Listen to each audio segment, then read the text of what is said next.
Good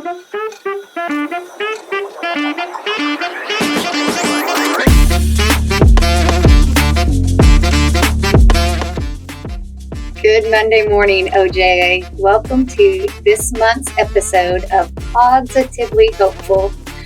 We are your hosts. I'm Allison. And I'm Carrie. And today we're going to talk about the Dream Center and have Channing on to talk about how some of our young people have transitioned into her program and actually what the Dream Center is.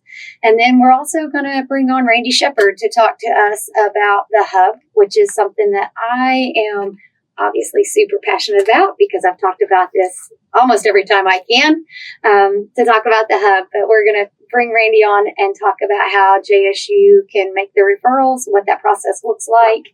And then we are going to move into a testimony from one of the young men that is at the Dream Center. Wow, that's exciting. So let's start with the Hub. Yeah, so we are, I'm not sure, 15 months now, I think, 15 months old only. And, the way the Hub really came about was whenever I was transitioning from a field worker to a program manager at the state office. I sat down with my supervisor, Laura Broyles, and we really brainstormed ways that we can help our youth and families and our JSU workers. And, one of the things that I have been super passionate about is that our families really need some financial assistance at times and would come in and just pour their hearts out to workers about the situation that they were in. And then the best we could do was to try to find a resource within our local communities to help them. Oftentimes what we did was say, well, good luck. Hope things work out for you. And so we talked about how workers dig deep in their pockets themselves and pass the hats around whenever a kid needed steel-toed boots for a job or, work clothes to go to work at Sonic or whatever. We just passed a hat around the office and was able to provide what we could. So Laura really, I feel like, worked with finance and said, what can we do and how can we do it? And the Hub was kind of born that way. We have grown exponentially. We didn't really know what that was going to look like financially or what it was going to even look like for our workforce development specialists and the things that they were going to be able to do for the youth and family and the connections that we were making to try to not only immediately help financially, but then on the backside of it to help them get connected to work or sign up for state assistance or disability. So many of our families, needed help with that or just whatever that we could do. So over the last 15 months, it has really grown into a project that is, I feel like, pretty powerful for the youth and families and the JSU workers that we have. Yeah, I can tell you that one of the hardest things for me as a worker, and I think everybody as a worker, is when it's those bigger ticket items that you can't pass the hat around and you can't pull out in your pocket and get, and you access every resource in the community that to call and there's still no answer. Right. And you've done all of that work. And yet there's some type of an ownership there that's like, I can't have this family just walk out our doors. But that was our only option oftentimes. So right. Well, and then resources like the Dream Center that we know do fabulous work, but it takes some money up front to get our kids in there. And, that wasn't really an option before because the youth didn't have the money to pay up front. So to be able now to have that as a resource, it's just opened opportunities for our young people, I feel like. I can tell you some of what I'm loving is hearing people just start talk about the Hub. Yeah. So we did new worker Academy last week, and Jenny, Dottie, and Austin and Bobby did a phenomenal job with new worker this time. And as we're working through some of the hope work and goal setting, and people are writing down, we're going to access the hub. You're right. That's what we're going to do for them. And so, right. And I don't think initially we thought of it as hope work. We were just trying to plug a hole, fill a need, right? Yeah. But to watch how it really has, I've seen it change JSU workers. I mean, I've literally seen it completely change the way they work. And then with our families, and then, with the young man that we're going to see his testimony, the hope that it brought him is just unbelievable. Yeah. We do a lot of work to give hope and belief to the families that we're serving. And I think the hub does that, but it also restores that for us as workers. Yeah, absolutely. Absolutely. So we're excited to be able to talk a little bit about the Dream Center and the hub some more in depth. But you are going to be able to come on and do the interview with Channing. Yes, I'm looking forward to talking to Channing next. So stay tuned. All right, welcome back, you guys.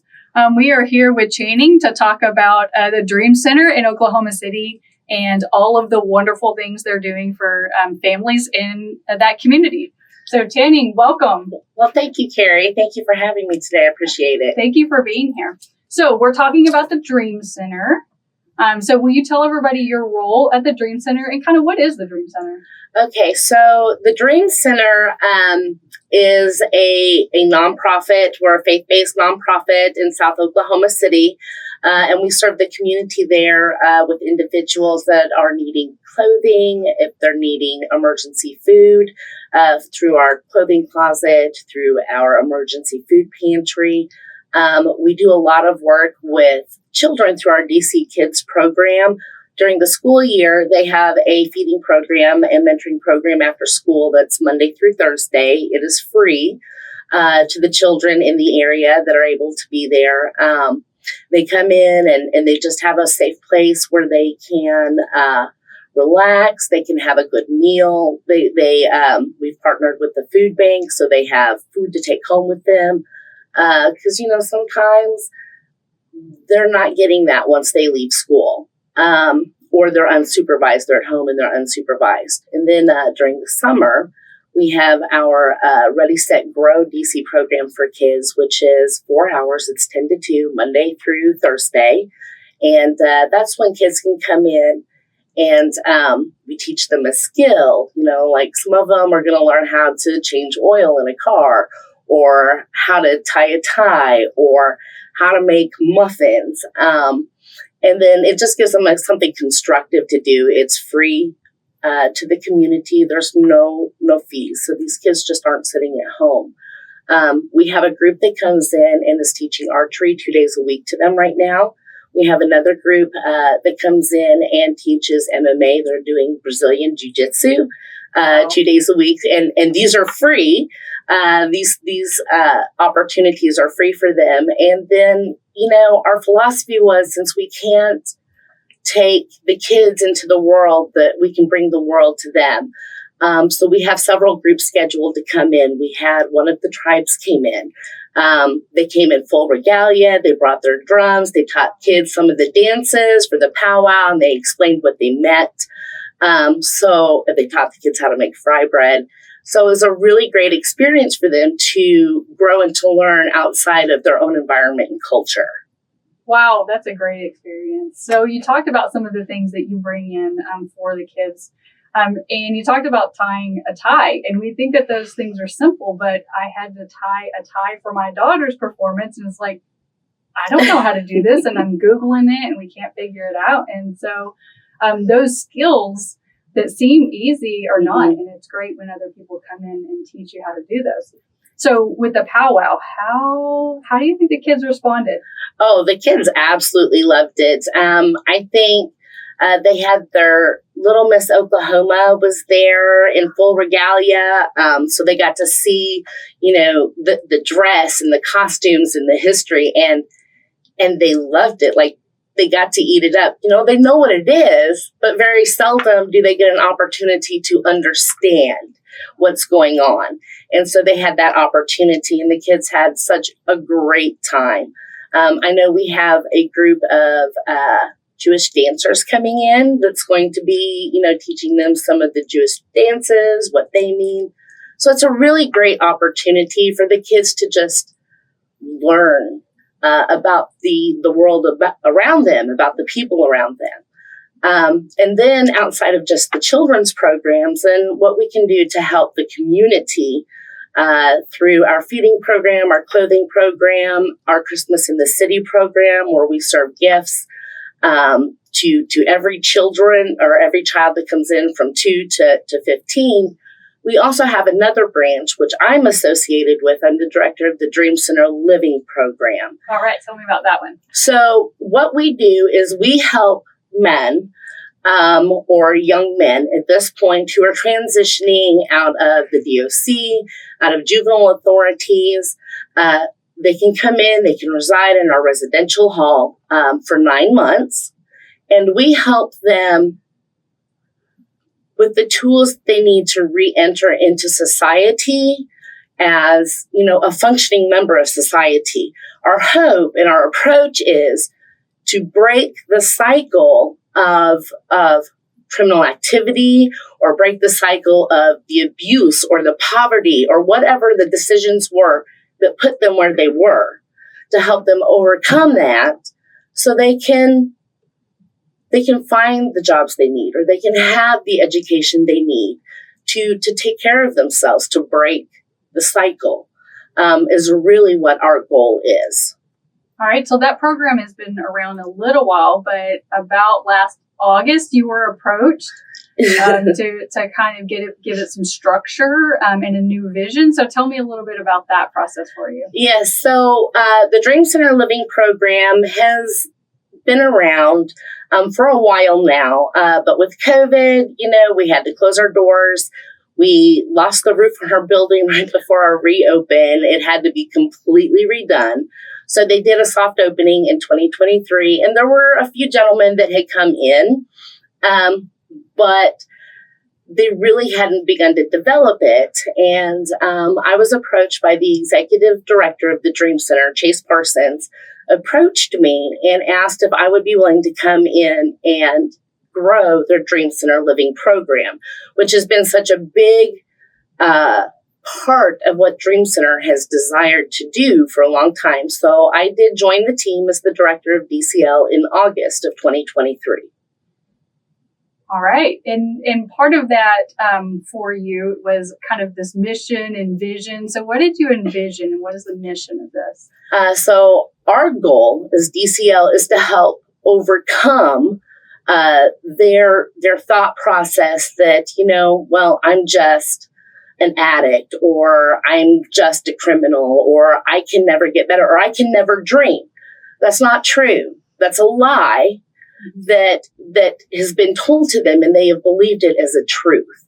And my goal is to help them overcome that and to see that there is a hope for a future, that there is a hope for them. There is a future for them, and all they have to do is walk to it. Okay, so tell me a little bit about when a candidate comes to you. What are some of those first conversations? What does that look like when you get a new potential candidate? Okay, so it comes from several different resources, because we actually do work with, guys that have been homeless also. So not just out of the DOC program. So when someone applies, we have a fairly lengthy application. We go over our house rules, our policy and procedures, because we do UAs, we do room checks, we give layers of accountability for them. And I talk to them. I find out who they are. One of the first things I start to do, and usually if I'm fortunate enough to visit with them before they come, say once a week for 4 weeks, I give them homework.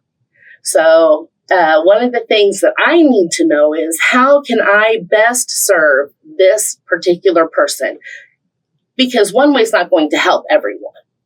So I give them homework. Okay, give me 5 goals that you want to achieve in the next 10 years. What would you like to do? And then I want you to write 1 dream. It may seem crazy. You maybe don't think that it's ever going to happen. Just write down 1 dream. That's the first week I talk to them once we have mutually agreed that DCO will be a good fit for them.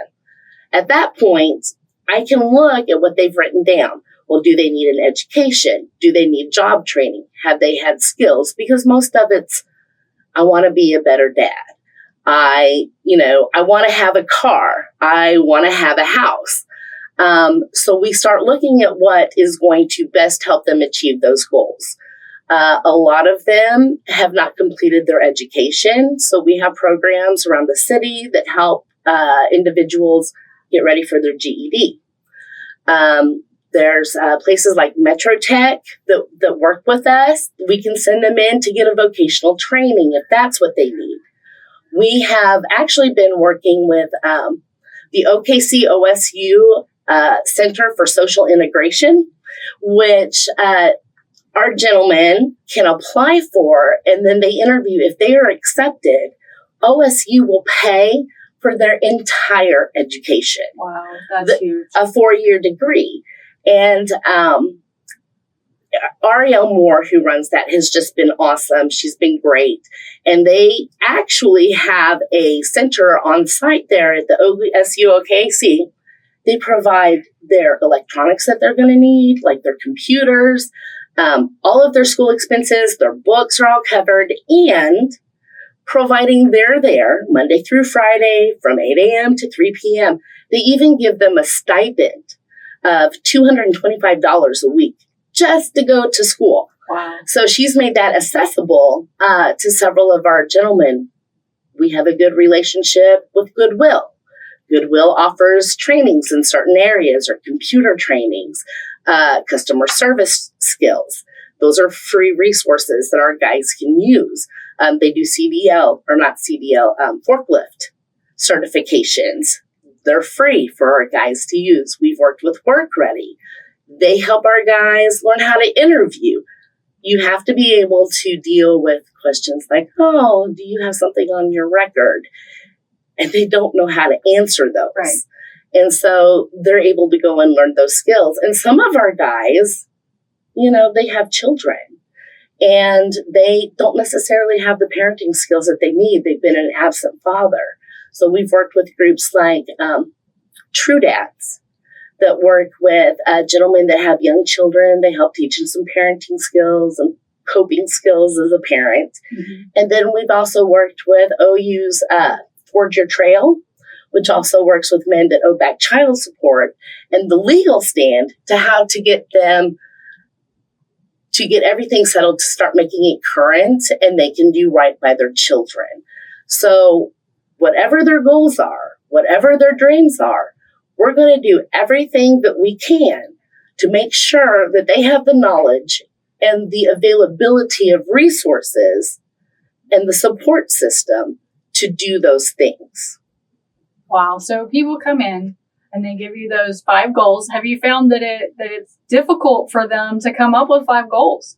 It is. Surprisingly, it is, because what I'm seeing, especially with our younger generation, like we have some children from juvenile affairs that have aged out and, they don't have a safe environment to go back to or have one at all. I get these kids in here, and when I ask them this, they look at me like blank-faced. They're like, what do you mean, dream?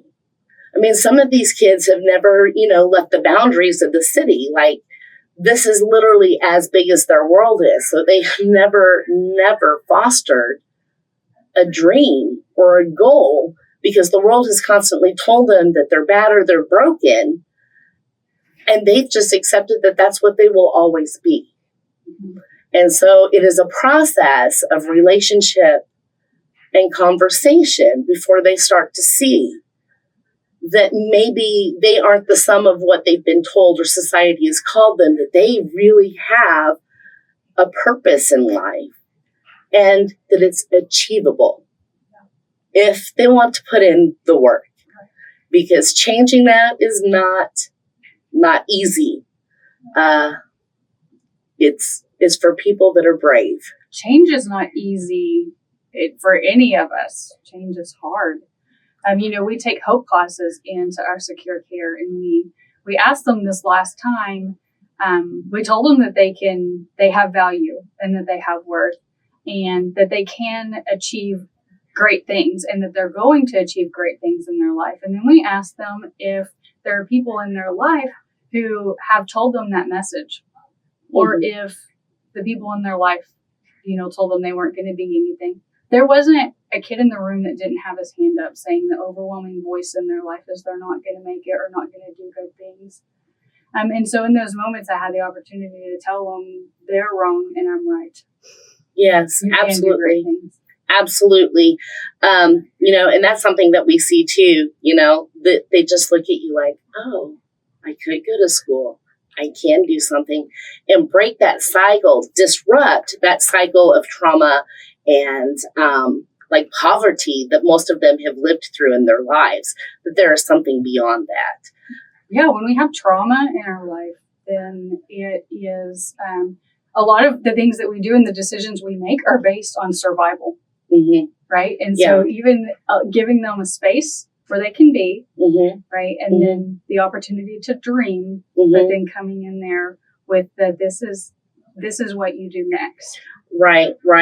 So this is not true in every case, but in some cases, we have developed some relationships with providers within the community. They can offer counseling for our guys that are coming in. Some of them just need that support above what we can do. But, when they come in, we talk, we have relationships. DCL is not huge.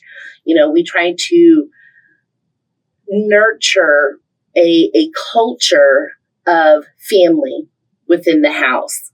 And we give them that support they need, and we give them that encouragement they need, and we hold them accountable when they need to be accountable for their choices. But we've provided a safe place that if they mess up, we can walk in that in grace and say, okay, what can we learn from this? What caused you to get here? And then try to problem solve. So the next time an issue comes around, that they have the confidence that they know that they can reach out to us and walk through that together. They don't have to be alone. And that's, I think, where we find that DCL is a lot different than other places, where we really try to encourage that family and those relationships for accountability and love. Our guys are with us for 9 months, okay? And I'm with them almost every day. They've come over to my house. They've had pizza and game night at our house. They've come to our house at Christmas, because some of these guys, they don't have anywhere to go. And we just love on them and we pour into them. We also have some really great facilitators that come in, and they teach what we call Route 12 on Tuesday evenings. And what that is kind of a marriage between AA and like a faith-based recovery. And they blended like the 12 steps with the word. And that provides a small group where they, as peers, can sit around the table and talk about their experiences and then lend the advice. Okay, yes, I've been there. Yes, I dealt with this, but this is how I overcame this. And so that really helps culture that community within the house. So it's not just me, but it's them pouring into each other. It's our older gentlemen pouring into our young gentlemen.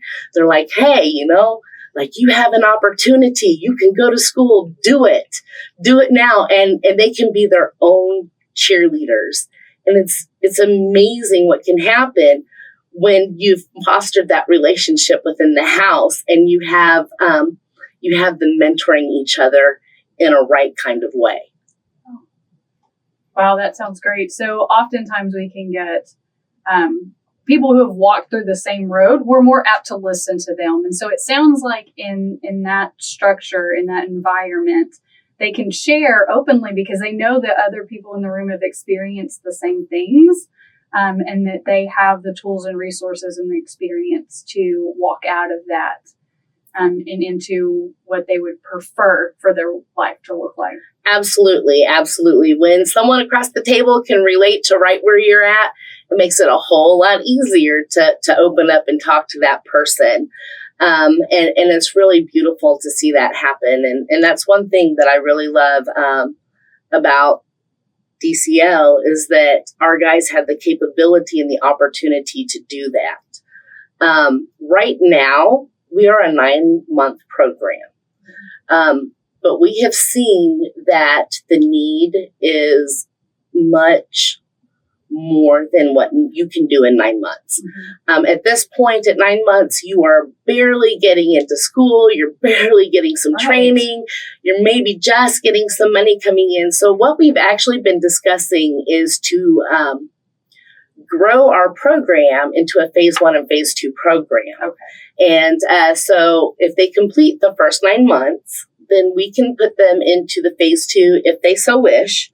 And that would be, we have access to a block of apartments that are literally right next to us, where in fact our guys would sublet, and it's 12 months. And that way they have the time to save the money that they need to buy their car or to make, their deposit, first month's rent, last month's rent. Because in this day and age, that's like $3,000,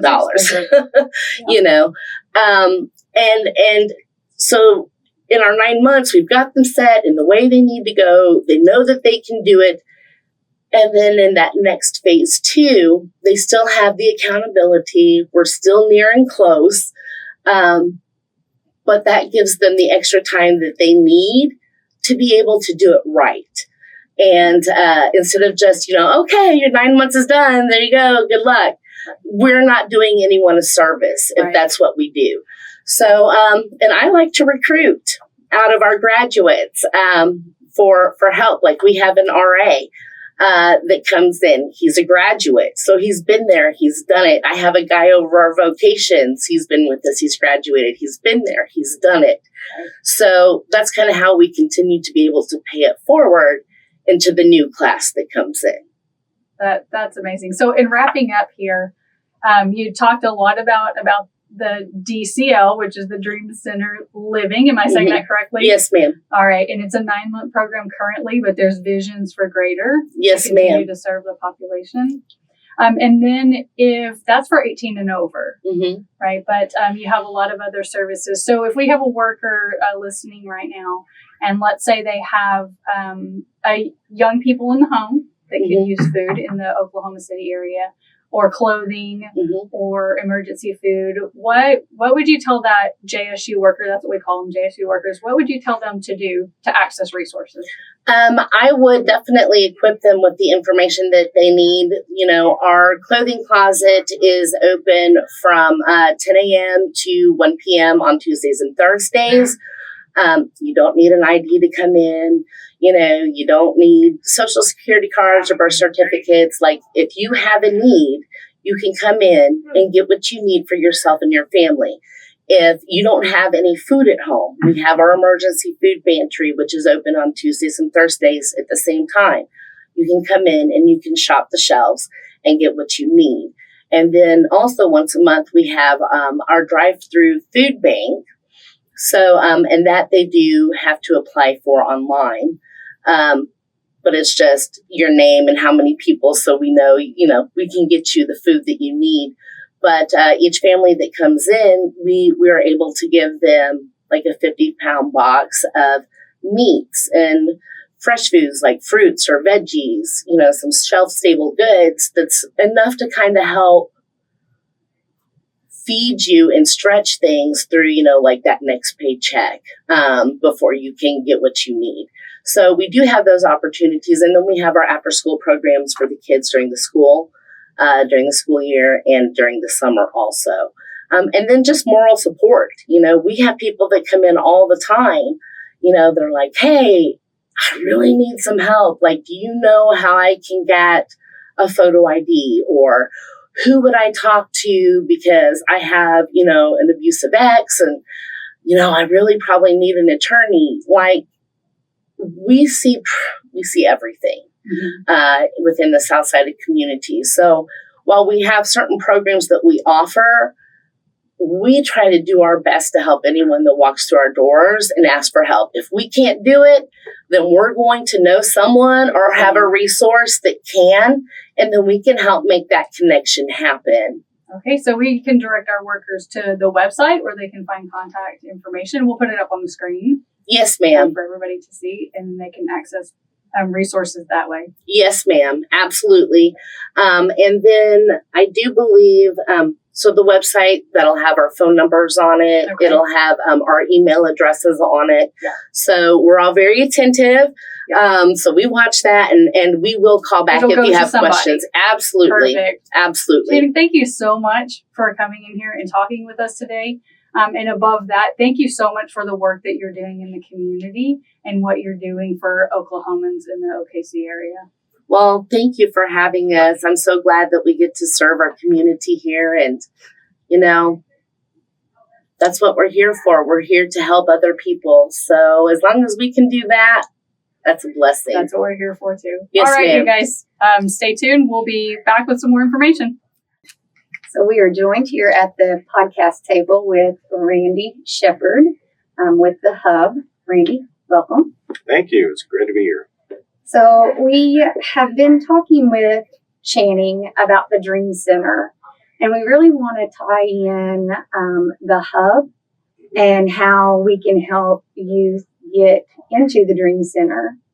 But I guess before we do that, really, I've talked about, it's because I tend to do that. I've talked a lot about the Hub on our podcast and in our Monday morning meetings, but we really haven't highlighted the Hub in a long time. I think since probably the very beginning when we first formed. You guys came on a Monday morning meeting, but we really have not had the Hub highlighted. And so we want to take some time and just talk to our workers in the audience about the Hub, how to make referrals, how to reach out to us if they need us. Yes. And then we'll kind of go into, with the Dream Center, some of the things that we have been able to do to help our young people get into that program. Let's talk a little bit about the Hub and how workers can make that referral and get their youth involved with us. Well, first of all, it comes with the initial referral for services needed. I tell a lot of people, check every box you think is applicable to that youth. Everything, and it's on the intranet. If not, you can always email Allie or myself, Joy or Clay, and we can send you out a copy. So that referral that you're talking about, it has areas where the JSU worker can identify what they feel like their youth or family needs, such as Grow with Google or Workforce Services, Hub Independent Living, family assistance, education. I mean, there's just a lot of things on there that they can do as a check mark and to request our services. And then also birth certificates, a security card, state ID, that kind of thing. Yes. So once that's initially filled out, make sure you send it into the OJA RSAT email. That's where we collect data through that email. And once we get that, it will be assigned to a worker through Allison, either myself, Joy, or Clay. And then she'll send out an email, kind of like a welcoming email saying, hey, this is your workforce development specialist, set up a time.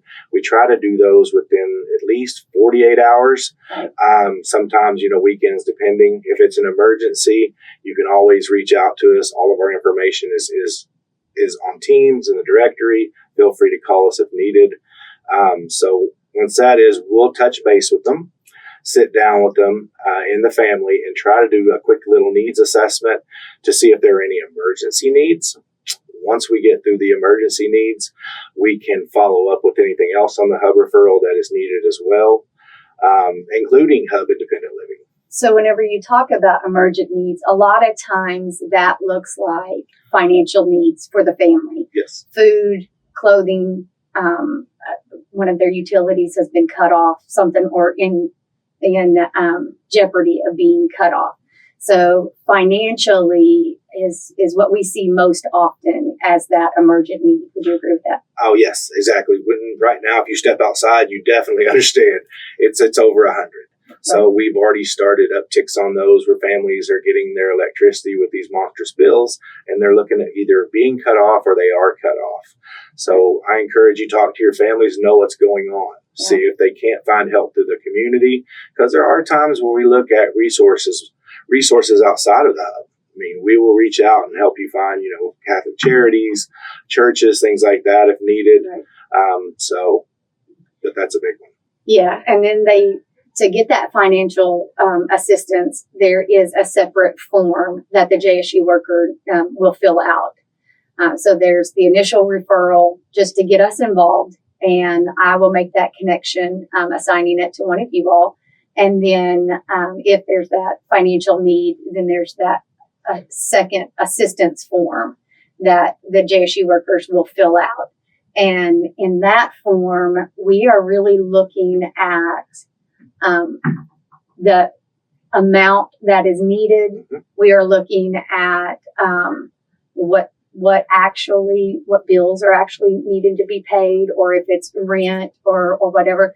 But also, there's a lot of work that the JSU workers do on the backside of that, because they're the ones that are collecting all of that information for us. Yes, and that's one thing that's been great, is it allows them to build that rapport more with some of their families. They're the ones chasing down bills, or we've had situations where bills aren't in the family's name because of issues from the past. Right. Just about any scenario you can put out there, we have learned to deal with. Right. But that worker getting us that information right off the bat, the bills, where they're at, how much is actually owed. It can't be a super old bill. So if we come back to you and say, hey, is there any way you could contact the company and let's see where they're exactly at? Because a lot of times it gets cut off and then we request a certain amount, and then we have to come back 48 hours later going, hey, this wasn't done. We didn't have the reconnection fee, right, or whatever other service fees come along with it.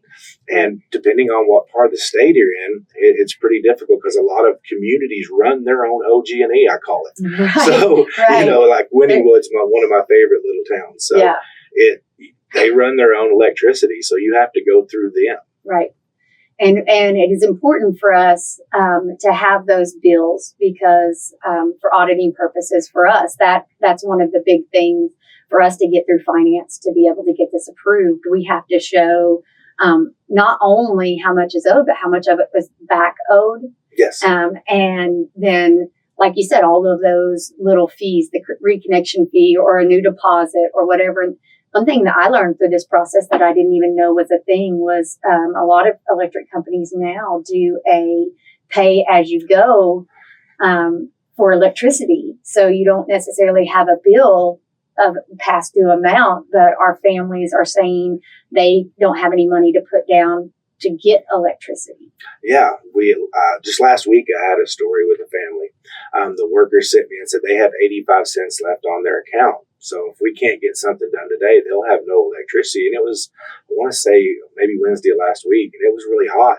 Right. So, Thursday, I think, was the hottest day of the year. Exactly. So we were trying to figure it out. And it was like, okay, what do we do? So the worker helped me get a screenshot from the actual online bill to send to us. It shows 85 cents and showed kind of a cutoff thing on it. And that was super helpful. Right. Is, just being responsive and getting back with us, getting the stuff we need. Yeah. I've seen a great turnout with JSU workers that have used us. Once they get comfortable with the process, a lot of times they'll send in that referral and the assistance form at the same time. They're like, let's speed this process up, right? Yes. Here's the bill. I mean, they kind of know now what our pattern is of that, what we're going to ask for. And so they're on top of it. They're getting that stuff before we ever even ask for it, which I think is very cool that the workers are doing that. Oh, definitely. Definitely. I mean, it makes it so much easier on our side if you have all the stuff. I've got where we do, the team uses the Walmart pickup now for groceries, is teaching them how to use that Walmart pickup thing. So we have a step-by-step that Joy actually and Caitlin over at Pivot developed, so that you can go through and have your list of groceries that you're needed, and they're right there with it. So I think it took us like 2 hours the other day to get a family's groceries, and they were so thankful. And just that's the best part of this, is having workers come back and tell us just how thankful they are. Right. And like you had mentioned a little before, the relationship that it's helping with the workers to build with their families. We've oftentimes talked about how we're all a team, and we need the family to be there, to be a part of the team when we're working with their young person. And I feel like this is just one more way that we can build that team together, and to let the families see that we are actually here to help. And then the buy-in on the backside when the workers say, okay, now I need you to attend this service, or I think this will be good for you guys to do this. The families we are seeing are more willing to work with and follow through and complete those services, because that worker took the time to initially say, how can we help? And then here's a true resource that they can give to get that help. Yeah. And, just seeing the range of emotions from people, it's just, it is pretty cool. My favorite when I started is I used to be that I was skeptical of everything, because it seemed like programs came and they just disappeared. So it was really important for our team to get out there and work with workers who have been here a while, as well as new workers, to get them to utilize our program. Right. Let's see. I think we bought everything from refrigerators to put food in the refrigerator. Right. And one that strikes me really big. There was a lady in Tulsa, and she was way behind on her rent. She had some legal issues. Her kid was getting out, and it took a couple of weeks to get this all sorted out, because when it comes to rent, there's more to it. But by the time we were done, this lady called me back, and she was in tears. She said, I just don't know what I'd have done without you guys. And I said, well, you need to thank your worker. Right. They made the referral. That's right. Because it all really does begin with the JSU worker. And, we hear thank you all the time from workers, but really it's thank them, because if they don't take the time to make that referral and send that to us, we don't know about these families that need the assistance. So it really, truly all begins with the local JSU worker. Yeah. And then what I like, and I know Joy and I and Clay have all made it really important to talk to workers about, hey, if we can get these emergency things taken care of, let's help that kid find a job. Let's help mom find a job. Right. There are programs out there if you're willing to check the box. We'll sit down and we'll go through them. I mean, fast food jobs all day long. But we're looking at apprenticeships for kids to be electricians, Votex if they're having issues getting in there. Even helped out a specialized community home. The kid couldn't get in there, so I kept calling until finally they're like, yeah, he should be able to go to school here without having to pay that, because he was in that 18 to 24. So it was the Votex. Yes, I remember that one. Yes. The kid was at specialized community home and really wanted to go to a Votex, but they, for whatever reason, had put a charge on it. Yes. And I remember you working and finding that resource of actually, because of his age, he should be able to go. And I don't know if they gave a scholarship. Yes. They gave a scholarship for him to be able to go to the Votex. Yeah. And I'm a big talker. I haven't figured that out yet. I really enjoy getting out there and seeing people face to face. So that's my favorite part of this, is getting to see workers face to face and explain to them, listen, you have an ally out here, because I know I have and you have been that worker on Friday afternoon. Right. And what do? Pass around a hat? Right. I mean, in your office. Well, and we have. Yeah. We've all done that, I think. Yeah. And that's where I feel like with the hub, the financial part of it is huge. Mhm. And we're up to, I think, 560 referrals right now, since we have begun this back in March of 2023. Mhm. So, I mean, we are still fairly new. But there are areas of the state that still aren't using us. Mhm. And we just continue to hope that one family comes along, that they see the need and they turn that referral in. Because what we do see often is once a worker begins Mhm. making referrals, then it's like, oh, they it's easier to see that Yes. need, I think, or to remember that we're there. And I think because we are new, people do sometimes forget about us, that we're out there, because I think workers in the past have always just felt like they either had to go find it in their community, which I think a lot of workers Well, we still do that. I mean, I think they do that before they ever make the referral to us.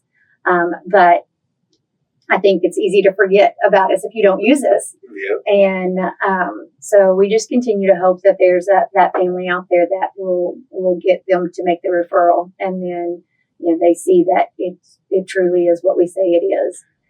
It's not always great, and sometimes there's hiccups Mhm. along the way, and sometimes it's the last minute of the family's leaving at 7 a.m. Yeah. and okay, here's the gas card. It does sometimes run down to the wire.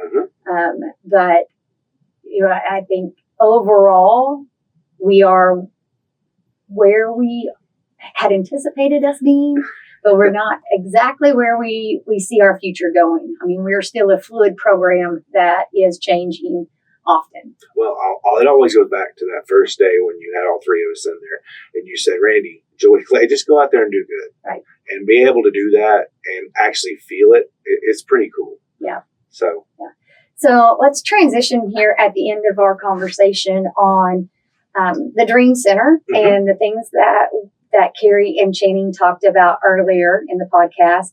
And then how can we assist those young men getting into the Dream Center as the hub and as JSU workers? okay. Well, there is, once you fill out the hub referral form, make sure you check mark independent living. Once that's assigned, it'll come to myself, Clay or Joy, and then I'll always sit down with you and the family and assess if that youth is actually going to be a good fit. It's just a quick little screener to be able to talk to them, explain to them the way the program is. I've been able to help several kids get in there. Mhm. Two of them are still there currently, Right. and just to see if that fit is perfect. So from there, you'll fill out the application, you'll send it to me, and I shoot it over to Channing. Channing looks it over and sets up and talks to every kid. Right. That's one thing I do enjoy about the Dream Center. So once that's done, let's say I have the two kids there are from Kojak right now. So she did her initial one. Then 2 weeks later, she had a follow-up to make sure. And then a week before, once she's given them pre-admittal, we'll call it. Right. So she'll take that, and then she'll have one more to make sure they're really ready. Mhm. And I feel like once that's there, that's when the hub referral, we can step into how are we going to help this young man stay there? Because it is a rent place. I mean, it's a dorm setting, but it does cost rent. It's $100 a week. Right. That is on the young man to pay that. Yes. And there's some upfront costs getting in. Hmm. And so this is really where the hub has been able to come in, especially for our youth that are transitioning out of placement, that they have not previously been working or been able to save up much money. Yes. And so the hub, we can help with those initial upfront costs to give the young man some time to get his feet on the ground, get a job set up somewhere where he's actually bringing in income to be able to pay that. Yes, definitely. Being able to make sure they have all the first 30 days is what Channing calls a pause time.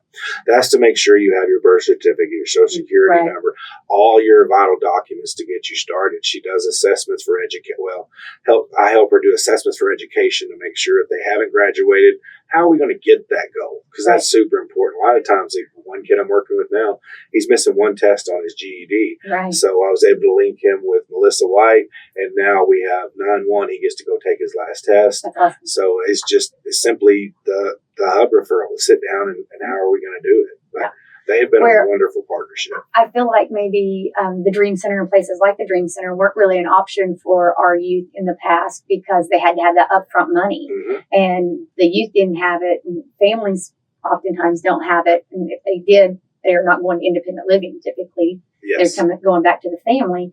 And so having that ability to pay that stuff up front for the young man, I think it really brings in a lot of hope for them that there is something out there for them. And as we transition over, I believe we're going to be able to have a video of a young man from the Dream Center. We're going to play his video as well, but just to show how, he thought he was going to be homeless. Mm-hmm. And then this became a real, true live option for him because his worker was willing to make that referral to us to let us help with the initial cost. Oh, definitely. And this young man is an amazing young man.